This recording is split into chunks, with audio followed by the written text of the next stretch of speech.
Okay, so this maniac doing this podcast, can you summarize Golden Bat in 20 to 30 seconds? How about I just do it in one word? Insanity. That's really all you can use. It's just 70 minutes of Japanese superhero insanity. Words cannot convey all the wacky sound effects you're going to hear, or the giddy intensity in the voices of the actors playing the hero and the villain. And believe me, an English language dub job could never do this film justice. The hilarity of the visuals, some of which are like on par with like a Commander Cody or a Thunderbirds or Go. And just there's this insane exuberance permeating every aspect of this production. Hello, and welcome back to Scream Addicts. I'm Jinx, your host, and that was Scott Foy talking about Hajime Sato's 1966 Japanese superhero masterpiece, Oganbato, also known as Golden Bat. Mr. Foy is a returning guest. Wait. You did it wrong. You have to say the Japanese. You have to say the Japanese. Are you interrupting my intro? I am interrupting the intro because you have to say, if you're going to say Oganbato, you have to say it the way the characters do in the movie, the way the villains do, because no one can just say Oganbato. They always have to yell, Oganbato! All right. Okay. You know, I'm not cutting any of this out. I'm just going to keep this entire thing. Okay. Rewinding. Hello, and welcome back to Scream Addicts. I'm Jinx, your host, and that was Scott Foy talking about Hajime Sato's 1966 Japanese superhero masterpiece, Oganbato, also known as Golden Bat. Mr. Foy is a returning guest who has written for such websites as Creature Corner, Ain't It Cool News, and Dread Central. He appeared on Dread Central's podcast, Dinner for Fiends, and has had a hand in creating such sci-fi original movies as Ghost Shark and Atomic Shark, and he's otherwise known as the Foywonder. How's that?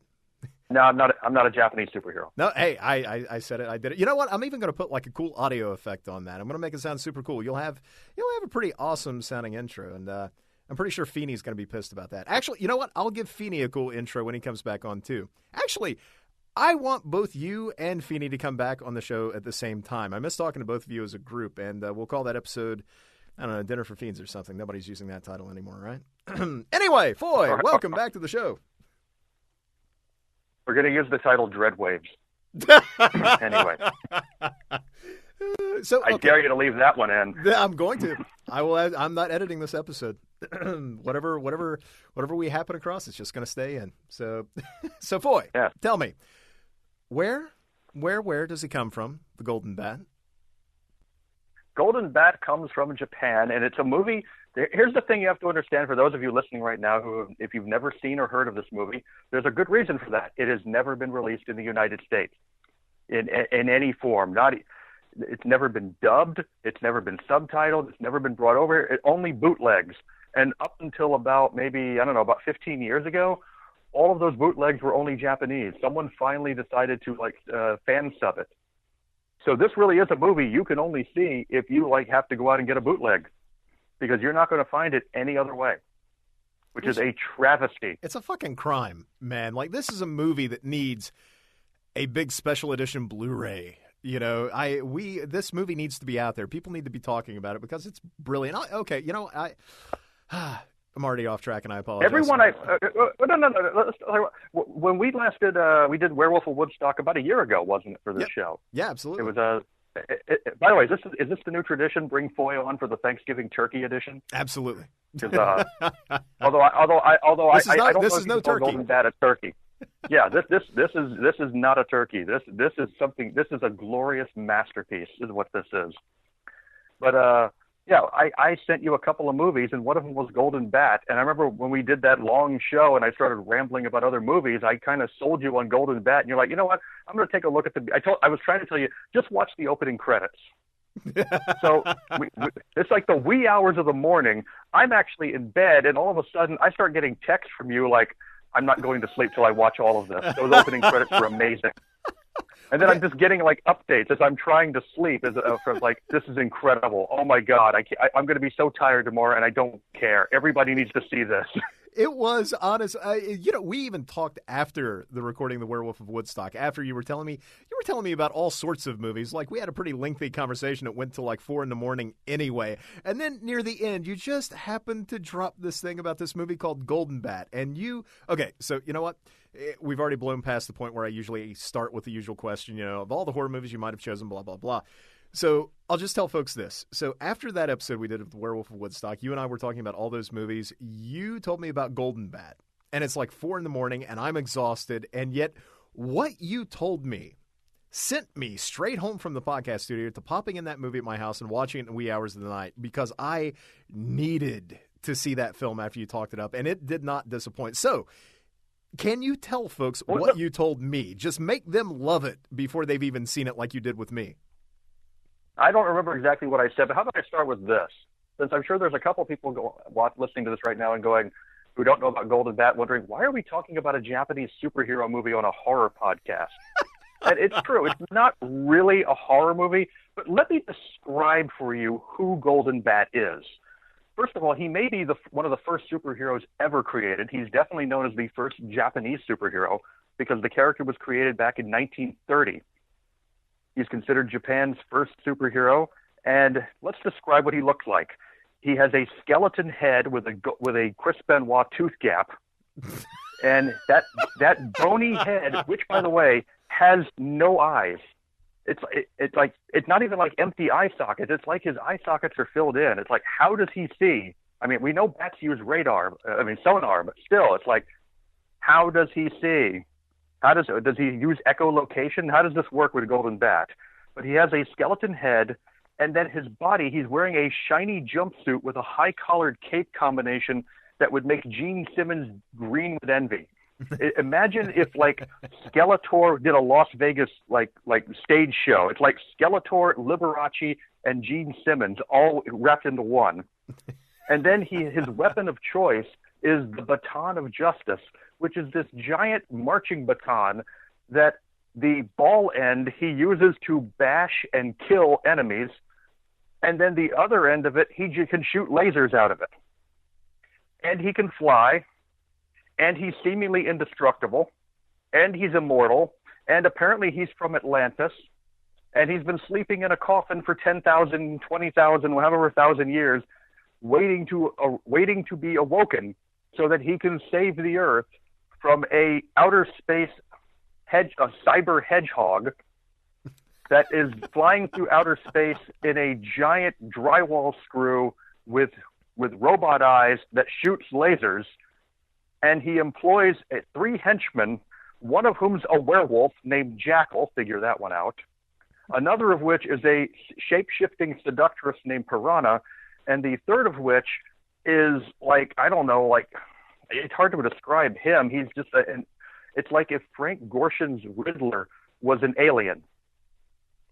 And their plan is to destroy Earth by crashing a planet named Icarus into the Earth, which doesn't make a whole lot of sense because at one point later in the movie, Nazo and his giant drywall screw, the Nazo Tower, as he calls it creatively, are on Earth realizing, oh God, we're in the path of Icarus, we're also going to die. He calls himself Nazo, the ruler of the universe, but you're not really sure he really rules anything because he's not the most forward-thinking villain. He's optimistic. He is most definitely not Jigsaw. He has not planned ahead for any of this. And he's easily perturbed. I mean, he literally just starts violently shaking. and Nazo in the movie, first of all, going back to Golden Bat, the movie's black and white. It's from 1966. But it was still done in black and white, and it looks like a movie from like 1955. And it's beautiful. So it's so weird when you show this movie to people and they're like, "Oh, was this made in the 50s?" Like, nope, this is from the 60s. It's like I don't know why it's in black and white, and really, what's the point of having a character named Golden Bat if the whole thing? His cape is supposed to. There's also an animated cartoon that you can find episodes of out there that apparently ran in many countries around the world. Under what was the name of it? Phantomas or something like that. Phantomas, that's what they called him internationally. Apparently, it was quite popular in Mexico and South America and Australia. And if you can find a couple of English dubbed episodes out there from the Australian run. But it's like he's got a golden head and then like this red cape and golden body. It's just like, and now here's a black and white movie.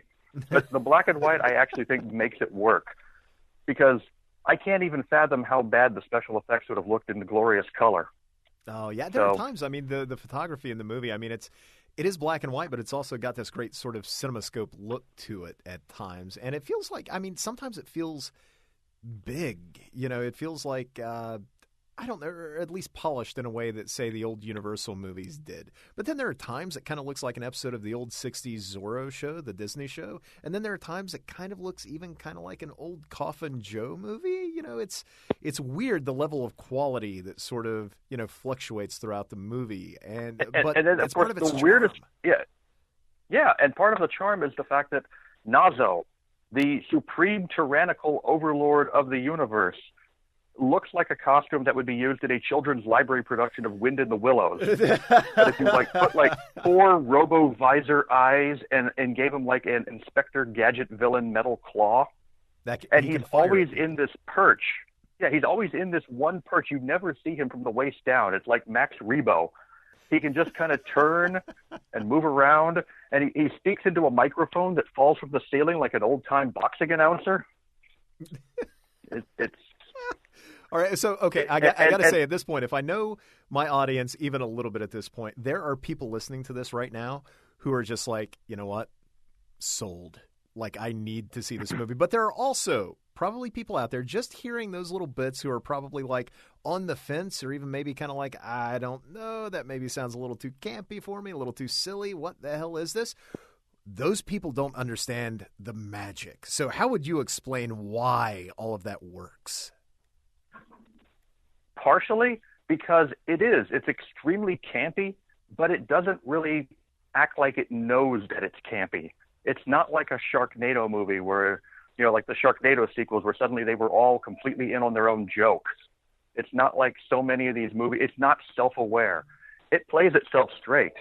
It even tries to be horrifying at times. I mean, there's a scene, there's the train. It's like Dinner for Fiends all over again. Anytime I go to record a podcast, here comes a train. I'm leaving that train in. Or is that the Nazo Tower rising from the ocean?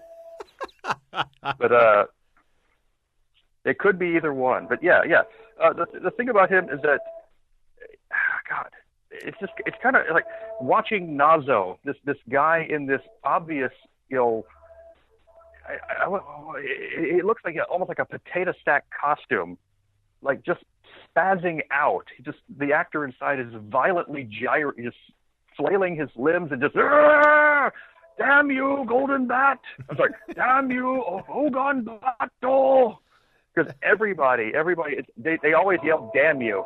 Anytime something happens, it's just, damn you, Golden Bat, damn you, Nazo, damn you, train.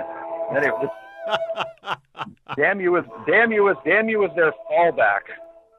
You know, it does feel like, it's not really a horror film like you pointed out, but it does feel like there are some horror film elements in it. I mean, obviously, like the Wolfman character and the shape changing enchantress type, and it does almost play at times like, you know, a sci-fi flick and a superhero movie and an action film, and a campy horror film. But you know, like you pointed out, like it's campy, but it's not eye-rollingly campy. Well, you know, one thing that truly puts it in the horror, potentially in the horror category, is the Golden Bat is a hero with the most maniacal, menacing horror movie laugh you'll ever hear. That's his calling card. You know he's there when it's just, ho, ho, ho. I can't even do it. You can't do it. It's like you have to have like some special sound equipment to give it like a reverb. Yes, it's like this is the cackle a villain should be making. Sorry, it would give Vincent Price the willies, and then he shows up like, you know, the fabulous Dr. Phibes and starts kicking ass like a Power Ranger on crack. And he does it. You need to describe to listeners right now how he laughs with his arms straight out at his sides, vibrating. His arms are always extended straight out. He's like holding out his cape. He's got his baton of justice, and it's like he's taunting the villains. He's taunting the villain, and the villains, of course, you know, Nazo has with him, you know, random henchmen who couldn't shoot the broadside of a barn, and apparently think that, you know, the best tactic for warfare is to run straight into enemy fire. So you know, and then he has, Golden Bat actually befriends a young child because, you know, that seems to also be the way things work in Japan. Back on, a girl named Akira. Oh, we should actually mention real quick, Sonny Chiba is in this movie. And how badass is the movie that Sonny Chiba is in it, and he is not the most badass thing in said movie? Because Sonny Chiba, I don't think he throws a single kick in the whole movie. It's like his least action. If you just want to see Sonny Chiba play a scientist rocking a turtleneck sweater, this is the movie for you. But if you want to see him kick some ass, you're not going to see that. He's a minor supporting character. The main heroes are him. There's an an old white man scientist whose granddaughter is Japanese, and I think her name was Akira, and that's the one who actually Golden Bat befriends and gives her a bat brooch that she wears and can take it off and like toss it in the air, and it turns into a bat on a string toy. Well, you got to tell listeners how she revives him. Okay. Let me just describe it. I actually have a little note here. Teenager Akira is using his telescope to look to a large round object heading in the general direction of the Earth. He says its name is Icarus. You no doubt learned about planet Icarus in science class, correct? Because clearly the Asian education system is so vastly superior, they even know about planets the rest of us don't. Which leads into Dr. Yamatoni, played by Sonny Chiba, and a group that calls themselves, what do they call themselves again? It's like this science team, the Pearl Research Laboratory, and they specialize in like investigating unknown. They're like basically the Japanese X-Files, and they all wear the same like matching turtleneck sweaters, except for Dr. Yamatoni. I'm sorry, except for the white scientist, Dr. Pearl, and they've created something called the Super Destruction Beam Cannon with the power of 1,000 hydrogen bombs. It is the only existing weapon on the planet powerful enough to blow up the runaway planet that is Icarus. The only problem is they don't have a lens for it, which seems like a major design oversight. It kind of reminds me of like the Ant-Man movie, where it's like, check out this incredible, amazing, state-of-the-art tiny armor we've invented with all these weapons, a micro-sized weapon system. Now, if only we could figure out a way to shrink someone down into it. And it's like, putting the cart before the horse there, aren't you? So it's kind of the same thing. So they need, and for reasons, you can't even really just get into like trying to explain why things happen in this movie, because a lot of times it just happens. Like, for example, here comes Nazo. Here he is sending this planet it's going to destroy the Earth in 3 days, yet somehow blows the moon in half with 3 days to go. And it's like, how slow is it going? And, really, you just blew you just turned the moon into a permanent crescent moon. So I'm thinking that's going to really screw with the weather in the ocean. So Japan's probably history anyway. But then Atlantis begins rising from the ocean, and you kind of have to wonder why did Atlantis ever sink? Because it's obviously made of styrofoam. It should have floated. So they all so the science team hop into their flying cars and go land on Atlantis right as Nazo arrives with his giant drywall screw and his faceless henchman for a laser shootout. And then they end up inside of this secret chamber, inside of this sort of tomb. And it's just like Akira. And by the way, they brought a small girl with them on this mission. Now, is she Akira or Emily? Oh, it's Emily. Yeah, I'm sorry, I'm getting confused. There's so many characters in this movie. It's like, wait, who are you again? No, hey, it's cool. It's like yeah, it's like who they are, but you don't remember exactly who they are. Yeah, the little girl Emily, yeah, Japanese girl, and she leads them into this underground temple. And of course, the men immediately begin ripping stone blocks out of the wall, which is always a good idea with an ancient temple of unknown origin inside a location that's already proven to be geologically unstable and is collapsing around you as is. And as they pull out rocks, all of a sudden, a giant sarcophagus just slides out like a gumball out of a gumball machine. and they find an inscription on it. And this is the actual inscription translated into English. 10,000 years from now, a crisis will surely fall upon human beings. Remove the lid of this coffin, and I, the Golden Bat, shall awake from the sleep of 10,000 years and fight for you. Put a drop of water on my chest. Now, first of all, how did they know? Again, it's like How did the people of Atlantis know this was going to be necessary? Did they have some past history with Mr. Nazo? Did they have some, it's like you just got to go with it. So now they have a problem though. The bad guys' henchmen are like breaking in, and they have no water because for some reason they haven't noticed yet that there's a waterfall right behind them. So they're scrambling and looking for water. At one point I was like, why don't they just try spitting on it? That's wet. Maybe that'll wake it up. I think in the anime, actually, like the Emily character, like cries on his chest or something, like when I don't know, all the science team accompanying her are like getting killed by the villains. But yeah, I much prefer the movies. That's what. Yes, Japanese children's movies where people are just horribly slaughtered. and we should mention that this young girl, Emily, who's like, how old would you say that girl is in the movie? 11, 12? If even that old. There's a scene later on in the movie where the Wolfman Jackal guy breaks into like the room where she's with her grandfather and like just grabs the grandfather, and when she yells at him, he turns around and he just full force bitch slaps this little child to the ground. It's the hardest I've ever seen a kid belted in a movie before, by a friggin' werewolf, no less. I don't think Mommy Dearest slapped her kid that hard. Well, not only that, she gets belted by a werewolf. She gets choked out by Scarface. The guy with like egg on his face. Yeah, I was gonna say later on, someone tries to strangle a small child to death. It's like, what the hell is wrong with the Japanese? And then, hey, the Wolfman chokes her after that, too. There is a lot of child abuse in this film. I was told a story. I don't know for sure that this is true, but if it is true, it explains a lot.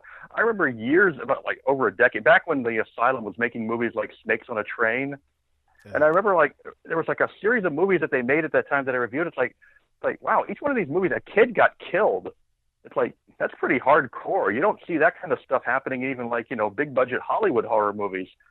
And someone told me that like they had a Japanese producer and that was something he insisted on at the time to invest in the movies. Like, I want at least one scene where a child dies.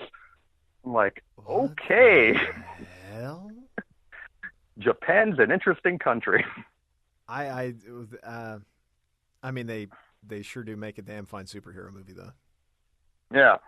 So anyway, yeah, she puts a few drops on a Golden Bat's chest, and then that tiny bat thing appears and flaps, and it lands on her and becomes a brooch, and then Golden Bat literally just rises up like he's being pulled on strings, with his arms outstretched, cackling, and without even skipping a beat, immediately just starts whooping ass on the bad guys. His Rex's erection plays out like a luchador trying to replicate Nosferatu rising like straight up out of his tomb. It does. There is an element of this whole thing that does remind you of like one of those old Santo movies. Yes. It's almost, yes. It's like if Santo and Power Rangers had some sort of weird demented love child. I think that's absolutely what the movie is. I don't think I'd ever considered that before, but yeah, you're entirely right. And yet, especially with the black and white. Yeah. God, oh my God, could you imagine? I mean, if only back then they cared about, shared universes as much as, studios do now. Could you imagine Golden Bat and Santo teaming up together to fight vampire women? The man in the golden bat and the man in the silver mask together at last to fight the vampire women. And it's I perfect. presume, I don't know, the Aztec mummy, the robot, and then there's Nazo in his little revolving chair screaming at doors with like hypnosis symbols on them. The vampire women would have to be from Atlantis, no doubt. Yeah. It should be pointed out that Golden Bat doesn't just beat up the bad guys. He can single-handedly fight entire vehicles. Nazo has this giant, indestructible tower which is going to conquer the world, and there's Golden Bat with his baton of justice shooting lasers and knocking out windows. Nazo starts to freak out at one point because it's like he's thinking about all that window damage he now has to repair. And so his plan to get away from Golden Bat is to then submerge the tower underwater. And it's like, wait a minute, wouldn't the water come flooding in through the tower? I mean, through the windows? But, we don't follow that kind of logic in this movie. Holy shit, is there is that the same train? Does the train circle your house? Did the previous train kick it into now. reverse just to fuck this podcast up anymore? Because that's amazing, and I applaud them. I told you. I told you. It's like they know. It's like in the time since we started, even before we started recording, this is what, the fourth train? There's been no trains before all evening, and now here comes another one. All right. You know what it reminds me of, that sound? I don't know. This segues as subtle as a chainsaw, but we talked about Golden Bat's laugh. You know, he sounds kind of like the Shadow in a way. He just sort of belts out this laughter whenever he, whenever he appears for the first time. But even more impressive than that is when Golden Bat takes flight. Do you want to try and describe to people what that sounds like? The sound that he makes when he flies. I'm not even sure there is a sound to describe it. It's its own thing. It's like they said to themselves, we need a really unique sound for what it is when this, and it's just a guy on strings in front of like a green screen, clearly not on balance. It's kind of like wobbling, kind of like the old Japanese Starman movies. If you remember those. Oh yeah. Which is another thing Golden Bat kind of invokes. And he just, and he shoots these lasers from his baton even while he's flying. And he can take out like flying submarines, because there's one of those in this movie, because the Japanese freaking love flying submarines. I don't know. I wish maybe I could cut in like an audio clip of the sound he makes when he takes flight, because I think it's the most incredible thing. Like I just want to think that Superman just holds that grunt in every time he takes off, you know? Well, that's kind of a traditional Japanese superhero thing as well. It's like every time, Ultraman is always making a noise that sounds like a robot that's having a really hard, difficult bowel movement. So it's like, if you really think of it, if you go, oh, it's like, okay, Ultraman, you feeling okay there? Did you just pass a stone? It's supposed to be like some big, alien-sounding hi-ya, but it just, and Golden Bat has his own version. And then he announces himself, I am Golden Bat, Keeper of Justice. And it's like, okay, I'm not really sure what justice has to do with like saving the world from genocide. It's not really crime fighting. I mean, if that's not justice, Foy, then what is? I guess so. But, I mean, what the hell is the Justice League going to do when their movie comes out? I mean, they're just going to be saving the world from, I don't know, some portal that opens in the fucking sky, probably, but.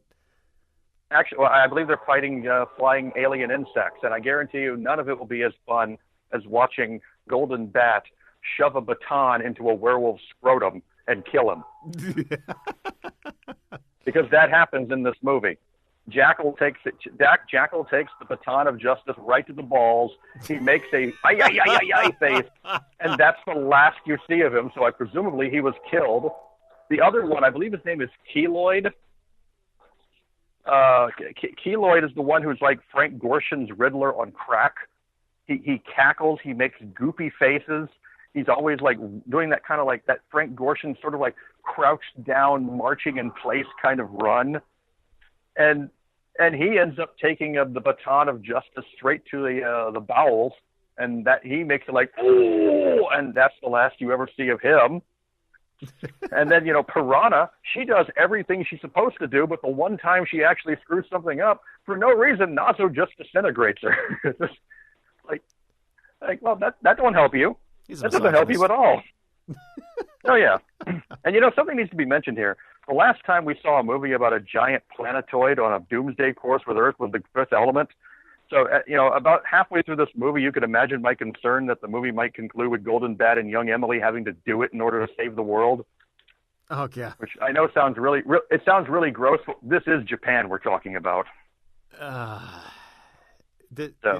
Victor Salva cannot helm the reboot of Golden Bat, sir. I won't allow it.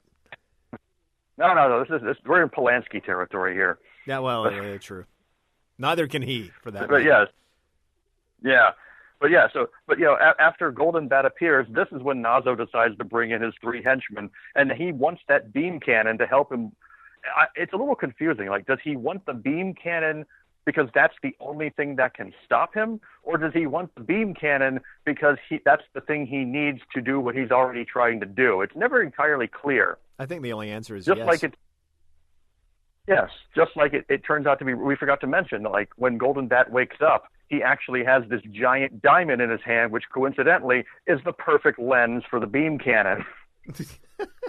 So now the good news is the good guys get the beam cannon. I mean, they get the lens for the beam cannon, but Nazo's special agents steal the actual beam cannon. So now it's Golden Bat having to not just stop Nazo and before Icarus hits Earth and destroys it, but he has to get the beam cannon back, which really, it's like, okay, I'm confused and I'm thoroughly entertained, and now I have a Japanese Liberace lookalike with a half-scarred face and glitter in his hair running around cackling while throwing people off the side of Nazo Tower, and it looks like action figures made of matchsticks being thrown off of a model kit, and it's awesome in every possible way. You got this werewolf that looks like Eddie Munster all grown up in a fine Ed Wood and Angora sweater, and he's like strangling children. He's bitch slapping young girls, and driving an underwater flying submarine. And then you have the shape shifting woman who takes on someone else's form and then has to crack a safe. She's literally trying to crack a safe like a cat burglar, even though she's from outer space, and you would think, just shoot it with a damn laser beam or something. Where are all your high-tech gadgets? You're from you have a flying submarine, but a safe confuses you. So I don't ever want to hear anybody complain about the movie Signs ever again. And then Dr. Pearl gets kidnapped, and they decide to put him in a torture device, like electrocute him, to like get him to talk, and at one point they overdo it, and like smoke just kind of blows out of his neck, and then he just passes out, and it's like, okay, now we've murdered somebody, or is he dead? We're not really sure. We have people, Piranha. She starts taking. How many different people does she take the form of? 3, 4, and it never seems to accomplish. Huh? Yeah, and then everybody falls for it every single time. Hey, what are you doing here? Completely nonsensical answer. Okay, go ahead. Continue into our top secret lair, even though we know that there's like shape-shifting agents trying to sneak in. I mean, the Pearl Science team, maybe they're not the brightest bunch, but and yet, all of those things are things that I would call out in bad movies. But this is most certainly not a bad movie, even though you can pick it apart pretty easily. But yeah, the Japanese have a word that sums this movie up: wabi-sabi. It means basically to behold the beauty in that which is imperfect. And this movie is beautifully imperfect in every conceivable way. It is 68 minutes, and it's almost nonstop lunacy. You've got, heroes in turtleneck sweaters fighting werewolves in Angora sweaters. You have you have science patrol people in flying cars. You have flying submarines. You have a skeleton in a Liberace cape shooting laser beams and cackling like Vincent Price on acid. You have a guy in a paper sack animal robot costume commanding the universe and shooting claws at people and just having hyperventilating screaming fits at his. I feel like if Nazo had made it through this whole thing, he would have been great to be like some sort of like TV talk show pundit. He's got that kind of attitude. He'd be a Trump supporter. I could see he could be the Nazo factor. I could see something like that. He could just be just on TV, just foaming at the mouth, screaming about liberals, Trump, whatever, the same way he goes on about Golden Bat. There'd be a whole lot of damn you liberals on that show.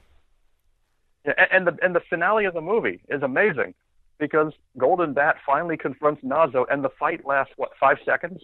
If it's that long. It's basically Nazo shoots a couple beams. He can shoot these spiral beams from one of his robot eyes. And the Nazo Tower also shoots like spiral beams. We don't see enough of that anymore. You don't see spiral death beams in Star Wars movies. And you should. You don't see. Yeah, it's the kind of old school technology you just don't see in sci-fi movies anymore. And then it also needs to be mentioned that whenever Golden Bat goes into action, he has his own. You talk about the sound effects from him flying. How about the his baton of justice whacking theme music? He has his own little special march music that kicks in every time he goes around, like the world's most badass, scary-looking majorette, beating the crap out of these guys with his marching band baton. Well, and it's the theme music from the opening of the film, which accompanied the theme song. And I think you should probably point that out because that's one of the things that you sold me on the movie straight away was the fact that the movie opens with the title character dancing in silhouette to his own theme song. Yes. And it's incredible. It's one of the I think you can actually find that on YouTube. I think the opening credits are actually on YouTube, and that alone should sell you because, yeah, it's his shadowy silhouette. He's not really dancing. He's kind of like doing like those Power Ranger type poses where he's constantly like slinging his arms and taking a martial arts form, while this song that's in Japanese is just ho ho ho ho. It's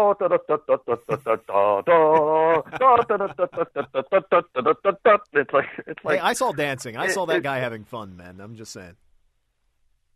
Well, yeah, and he basically just throws his baton one time, impales Nazo in the head, and you can even see like the way the scene is done. Even Golden Bat's kind of confused, like, wait, that's it? that's all it took? It's like I remember the first time I watched it, I was like, wait, that can't be how he kills him. Clearly, Nazo is coming back in something. It's like, no, that was it.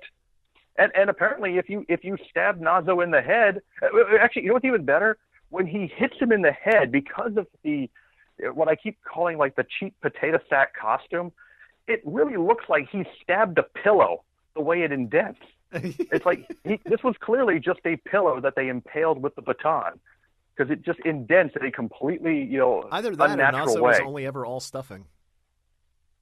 Yeah, you know what? It was his head. It was probably all memory foam. Thank you. All of these things, as silly as it all sounds, I got to say, like at 6 or 7 a.m. in the morning, I just finished this movie, having texted you the entire time about how amazing it was. Otherwise barely pulling my eyes from the screen, and after seeing it, I got to tell you, like I rewatched that movie almost straight away, like later that day after I woke back up. I showed it to friends. I became obsessed and bought the collection of. Should say this: you mentioned that Golden Bat was based upon what's thought to be the first Japanese superhero and maybe one of the first superheroes ever because he predates practically every other superhero like Superman and Batman, and he appeared in these stories called Kamishibai, which was a type of paper theater which involves sort of a, kind of like a narrator who would travel from town to town with illustrations. He would display as he would tell these tales. And, Golden Bat eventually moved on to manga and an anime and a few movies, including this one. But and you can even find on YouTube. There's even opening credits for apparently they were going to revive it back around 2000 and it didn't happen. And it looked too bad because that opening credit, it looked really good. I was looking that stuff up, so obsessed that I become with this movie. Like I was trying to find translated episodes of the old anime, and I found that opening for like the anime reboot, and I bought a collection of Kamishibai like in hardcover from Amazon. Wow. I even down to writing like a fanfic treatment of what I'd want a reboot to be. I got a little obsessed with this movie. So great is it, and it kills me because every person I've ever shown this movie to has loved it. I remember a friend of mine, I sent him a copy of it, and then like when he finally watched it, I just like have a voicemail from him just like thanking me. Like, this is so amazing. I was told that quite a few, it got passed around L.A. by one person who I sent it to, that it just became this underground thing. It was like, you got to see this. I would love to think somebody needs to get a copy of this. You know what it is? Somebody needs to get a copy of this movie into the hands of Guillermo del Toro. Oh my God, he would make. I don't know if he knows about beautiful looking. I mean, it kind of falls into his wheelhouse. He could do like the whole magical realism thing. Like, could you imagine how gorgeous his version of Golden Bat would look? Emily, a young child, is the hero of the film who befriends the creature that is Golden Bat. I mean, it seems tailor-made for him. Well, even if he didn't like do anything with it, I bet he could be the guy who got it released on DVD. I mean, there's no excuse for this movie to not be brought to the U.S. Well, We and the need fact that this it's so now damn more than ever. hard to get a hold of. And not only that, as hard as this movie is to get a hold of, there are apparently other Golden Bat movies that are damn near impossible to find. You know, it's even harder to find than this one. It stuns me that we have those, and we have an anime, but yet there are no sequels. There should have been sequels. There should have been reboots, man. I want action figures. I want comic books, damn it. Like, this character deserves to be widely known throughout the world. I actually have a copy of the South Korean Golden Bat movie they made. But it's not that good, to be quite honest, unfortunately. But it's nowhere near on the level. It's not, it's not subtitled or anything. But even then, it's like, this isn't quite. It's a little more of a comedic take on Golden Bat. Yeah. But can I? Yeah. There's something wrong in the world where there are more things you can find on the Japanese superhero Rape Man in the U.S. than there are Golden Bats. Wait, what? Oh God. Yeah, I'm just going to talk about it very, very briefly. Please. Yeah, you want to talk about like what's wrong with Japan? A superhero named Rape Man, who is a guy who dresses up like a Batman knockoff and punishes evil women by violently raping them as the ultimate punishment. This is a superhero. And one time I made the mistake a long time ago of actually like, you know what, I'm just morbidly curious. So I picked up one of the movies at a convention and watched it. And after it was over, it's like, I knew it was going to be sleazy, but Jesus Christ, I need a shower.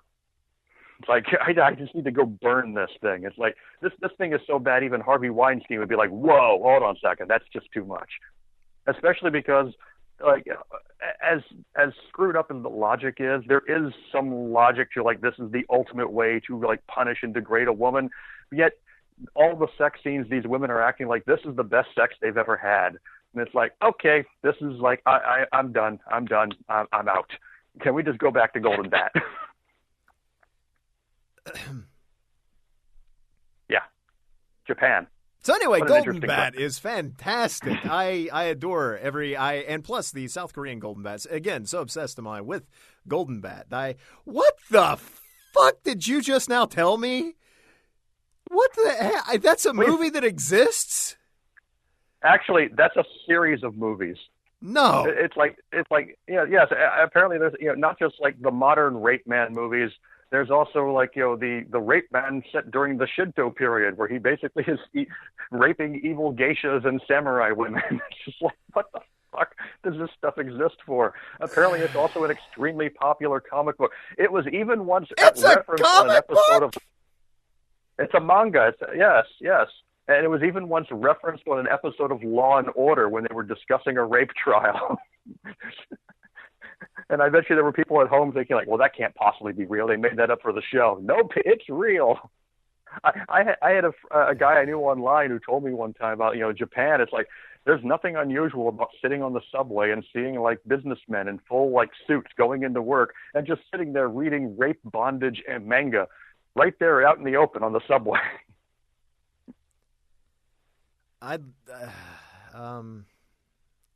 Perhaps you'd like to go over there and find one of those vending machines that. Perhaps I fucking wouldn't. Used girls' panties. What? Yep. You can find a video of that on YouTube. I don't want to talk about this anymore. It's all gone into an ugly way. Can we go back to talking about awesome superhero movies, please? Well, unless you want to talk about tentacle rape, another fun thing from Japan. No, let's just talk about the good stuff from Japan, like steakhouses and Golden Bat. Anyway, let's talk about Golden Bat's availability. Why is this movie? Hold on a second. There's one thing we have to talk about: the ending of the movie. Okay, as long as there are no tentacles or rapey superheroes. No.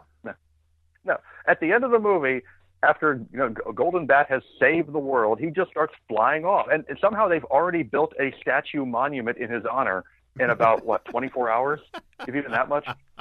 And just like an old Gamera movie, it's like the young child running down the beach, bye Golden Bat, waving as he's flying away. But here's a question for you: where's he flying to? Because at this point, Atlantis has already resubmerged. Where's he going? Yeah, that's the question. I mean, we have to imagine he's off to other adventures, but does he even really know where he's off to, or does he just need to get away from the people that he went through hell for? Well, what I love is when he as soon as he takes down Inazo in the tower, I guess he just picked up that giant beam cannon himself. I mean, this thing's really big. I mean, it's like an old timey, like a telescope, but not like a big telescope. It looks like Godzilla's blackhead remover, and he just puts it on the ground right next to the scientist on the ground and goes, "Here's your beam cannon," as if it would be anything else. And then they immediately just put that diamond lens thing in it, and then aim it at the sky, and somehow hit a perfect shot to take out Icarus. And okay, we're saved. And it's just everything about this movie is just insane in the best way possible. Yeah, I agree. And I don't know why. Do you have any idea as to why it hasn't made it here? I wonder how many other amazing little gems are out there from throughout the years that we have no idea they even exist. And it pains me to think about all the movies that I know I would love or, that might be among my favorite movies. And, I don't know. Maybe that's a good thing in a way. I gotten to the point as a collector and movie viewer there for a while where it felt like there were going to be no more major discoveries in a way, at least so far as movies that already existed. And then you send me a bunch of stuff that isn't available otherwise. And I realize there is so much more out there that people are not seeing than the likes that are resurrected by, Scream Factory or Arrow or any number of other places. But why no Golden Bat? Why is that kept from here? And you mentioned that people can actually watch a clip on YouTube. But weirdly enough, even though there are loads of movies that are on YouTube that probably shouldn't be, that there are probably copyright issues with. I mean, didn't you mention once that Golden Bat cannot be uploaded anywhere without it immediately being taken down? So what is it about this movie why is it being kept from U.S. audiences? I actually made a little 3-minute montage of the movie and put it up on YouTube, and it was there for a couple of months, and then the parent company hit me with a copyright thing, and okay, I'm not messing with them again. Maybe it might have been the Japanese are very protective of their copyright stuff. I mean, don't even try uploading anything Ultraman, because it's almost built into YouTube. It's oh, do we recognize those Ultraman sound effects or music? Well, this thing's going down even before it goes up. They're very particular about it. But then there's other stuff you can. I mean, YouTube. It's amazing the stuff that's just uploaded there now. It's really, you can get away with that now. But in some cases, it's almost like that's the only way you're ever going to see this stuff.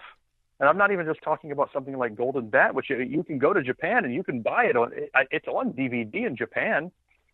I mean, you can find this stuff over there, but I mean, how many old TV movies from the 60s, the 70s, even the 80s, are stuff that's never been, some of which have never been put on VHS, let alone DVD or Blu-ray. Some of this stuff, some of these old TV shows, this is the only place you're ever going to find it. It's through the gray market, unfortunately. I'm just amazed. It pains me to think of how many amazing TV movies were probably made that we'll never have any idea ever existed. The last episode, The Werewolf of Woodstock. That movie is a gem. Yeah. It's a blast. And even something obviously the only reason we know about it is because it's a sequel to, one of the most beloved horror movies of all time. But I recently, for the first time, watched Look What's Happened to Rosemary's Baby. And you know what? That movie's biggest flaw is the fact that it's a sequel to Rosemary's Baby. It's a sequel to a masterpiece. That is the only flaw with that movie, which is otherwise a lot of fucking fun. That movie is a blast, and it just pains me to think, how many movies aired throughout the 70s? How many great horror films? How many great movies, period, that were made specifically for TV that will never be ported over onto DVD or Blu-ray? Yeah, over the Halloween season, I was mentioning some movies on my Twitter feed that, obscure films that are worth a look.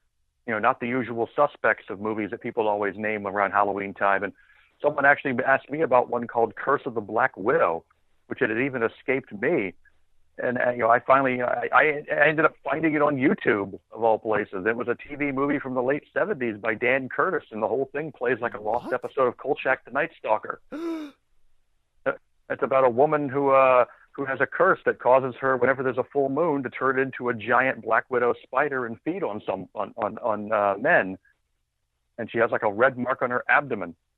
And you can watch this movie and tell, like, it's like 75 minutes long, but it feels like it was a script for an episode of Kolchak that they just basically never got around to making. And then they added an extra 30 minutes worth of, honestly, filler, because it's really too long. But it's like, it plays exactly like a Kolchak episode, just minus the Kolchak or his wit. And this is Dan Curtis of Dark Shadows fame, Dan Curtis? Yeah, the same guy who helped create Kolchak, the Night Stalker. Yeah, I need same to guy see who this. did. Yeah, and you say it's on YouTube. I just say right now, it's on YouTube. It stars like Donna Mills, Vic Morrow. I mean, it's got some name actors in it. So, but yeah, I think it was an ABC Friday night movie of the week. How many of those will we never know about until somebody points them out? And, maybe that will keep maybe that's the next level for, a certain type of fan to continue being a treasure hunter, trying to find stuff like that. And I got to say, that's what I've always appreciated about you, the fact that I don't know, you seem to be a guy who thrives on sort of finding and rescuing forgotten gems like that and letting people know about them. And I got to say, I, for one, really appreciate that. Well, the only problem is to find the gems, you also have to wade through an incredible amount of shit. I actually found my old archives for almost every movie I reviewed for Dread Central, from when I started first reviewing for them back when they were in the Creature Corner days up until about 2013, 15, in this archive. And I just going through and it's like, I don't remember much of anything about any of these movies, but it's like, yep, that was a half star. That was no stars. That was a fuck this movie. It's like, just because that was not a golden age during that time period. That early to mid to late, there was like a horror boom in the direct-to-video market, but it was all of these like do-it-yourself micro-budget movies that really and truly never should have left the filmmaker's house. So many back when they were just putting anything that was horror related, no matter how bad it was, and I would end up watching all these things because I'm looking for the good ones, and I found so few. Well, hey, the ones you found though, I mean, it's got to make it worth it to some extent, right? Like how many bad movies? How many of those movies that you reviewed and gave like a half a star? Like Golden Bat is worth how many of those? Would you say? Oh, that Golden Bat's 5 stars minimum. In fact, you might have to give it a 6 star. Yeah, but yeah, you find those occasionally, the ones that are actually worthwhile. The Yeti giant of the 20th century, which I'm sure will be a subject of another show one day. Another one I recently I came across that somehow it eluded me for a long time is a very low budget sci-fi. It's not good by any stretch of and not even like Golden Bat good. It's just like. But it has a charm to it. It's called Game of Survival. And it's like if you took Highlander, The Running Man, and just like smashed them together. You put them in a garbage can and then jumped on top of it to make it all fit. It's like, it has like guys, aliens that talk like New York mobsters have sent captured warriors from across the universe to Earth and are forcing them to play a deadly game of hot potato where they have like a couple of days to run around and find this spiky metal ball, and whoever has the ball at the end of the 3 days gets their freedom. But in the meantime, you can kill whoever has the ball and whoever else gets in their way. And the acting is horrendous. All of the actors look like they're escapees from the World Wrestling Federation circa 1987. I mean, there's like a caveman with a giant club. There's one guy who all he does is just grunt. And there's a little Asian punk rocker guy who I'm gonna have to send you that one. That might be another episode. Maybe that'll be next year's Thanksgiving episode. And this is because it's definitely a Game of Survival. Game of Survival. It's a very low rent. I believe the same people also made another one called Alien Private Eye. So. I love it. All right. Well, hey, sir, I think we've just about reached our time. Can I ask, before we go, do you have any final thoughts on Golden Bat? Oh, Gunbato, damn you! I don't think there's anything else you got to say besides that. Actually, you know what? That would be the perfect place to put the clip of just Golden Bat cackling. I can't argue with that. One of the things, when I made that clip for YouTube, one of the things I did was I took every scene of Golden Bat cackling. And it was like, here's a short clip from the movie. Here's Golden Bat cackling, a short clip from the movie. Golden Bat cackling, a short clip from the movie. Golden Bat cackling. Because he does it so often. Every time he shows up, he cackles. And it's always awesome. Yeah. The bad guys are shooting him with laser beams. He's not even like reacting to it. He's just standing there with his arms stretched out, cackling like it tickles. It's like that's one thing that normally I hate movies where the hero is just completely impervious to everything, shows no vulnerability. Because there's one, it was famous on MST3K, Prince of Space, where Prince of Space is just so impervious to everything. By the end of the movie, I felt bad for the villain. I was just like, God, I kind of hope he actually wins. I hope he kills Prince of Space and those annoying Japanese kids, because everything nothing works out for him. And it is much the same with Golden Bat. Maybe deep down we should have felt a little bad for Natsu, the pillow monster. Yeah, you'd feel real bad for him, but I mean, he's so spastic. It's like he has violent seizure rages. It's just so wonderful. Love it. So maybe one day Golden Bat will actually make its way to the U.S. because this is the kind of thing that I could see people showing up for like a revival screening, or just people who don't even know what they're in for. This is the kind of thing you pull off a secret screening of at something like the New Beverly in Los Angeles, and like, hey, what are we here to see? And then it turns out it's Golden Bat, and you're like, what is this? And then you're like, why have I never heard of this before? I gotta say one thing about it. Like the selfish part of me, like, okay, like part of me wants that for the movie because it deserves it. I want the anniversary screenings on 35 millimeter at certain smaller theaters. I want like a big special edition multi-disc Blu-ray of the movie. I want loads of people to see it, and yet when you sent that movie to me on this little burned disc and I watched it at like 6 a.m. and then I watched it again the next day, I knew that the very next thing that I wanted to do was get a group of buddies together, buy some pizza, get some beer, and just say, you've got to see this. I love the idea, admittedly, of just this movie reaching every potential audience member, every potential person who will love it, just one person at a time. Almost like a viral marketing underground movie. Yes, absolutely. I think it's fitting. Yeah. Yes, The Legend of Golden Bat. Seek it out if you can. All right. Well, sir, hey, thank you so much for being back on the show and for keeping movies like this alive, man. I always can't wait to hear like what recommendations you have or what gems you've uncovered. And I honestly believe that somebody like Scream Factory or Arrow should put you on the payroll to rescue forgotten movies like these so that they find the adoring audiences they deserve.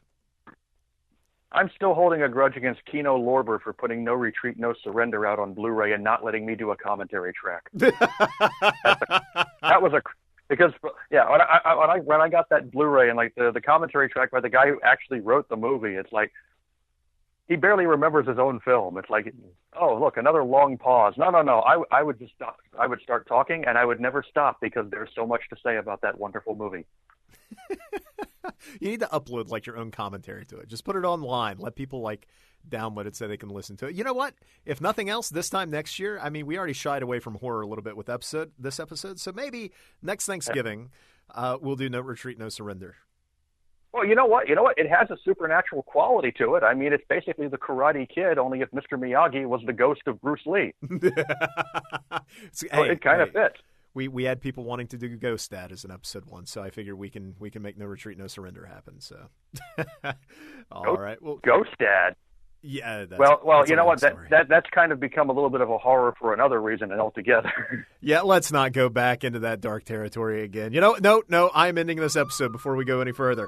Thanks to all you listeners out there. As always, make certain to like, subscribe, share, use the comment section below. Scream at us on Facebook and Twitter. That's at ScreamAddicts, and I'm at Jinx1981. Check out our damn YouTube show so that I can convince you why High Tension's ending is brilliant and why Scream 3 has merit. Anyway, until next time, folks, thanks so much and have a great weekend.